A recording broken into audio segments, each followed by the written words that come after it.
بسم اللہ الرحمن الرحیم۔ السلام علیکم ورحمۃ اللہ وبرکاتہ۔ ناظرین، آج ہم آپ کی خدمت میں ایک فقہی مسئلہ لے کر حاضر ہوئے ہیں۔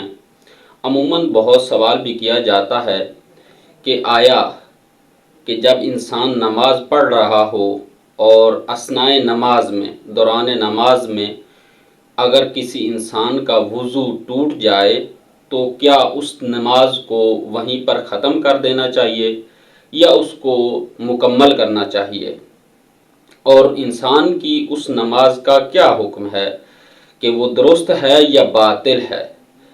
دیکھیں کہ جب انسان کا وضو ٹوٹ جاتا ہے تو اس کی نماز بھی ختم ہو جاتی ہے، باطل ہو جاتی ہے، ٹوٹ جاتی ہے، اور اگر وہ وہیں پر ختم کر دے تو کر سکتا ہے، چونکہ اس کی نماز خود بخود ختم ہو چکی ہے، اس کی نماز باطل ہو چکی ہے، اور اگر وہ اس کو مکمل کرتا ہے تو اس کی نماز شمار نہیں ہوگی، نماز اس کی باطل ہو چکی ہے، ختم ہو چکی ہے۔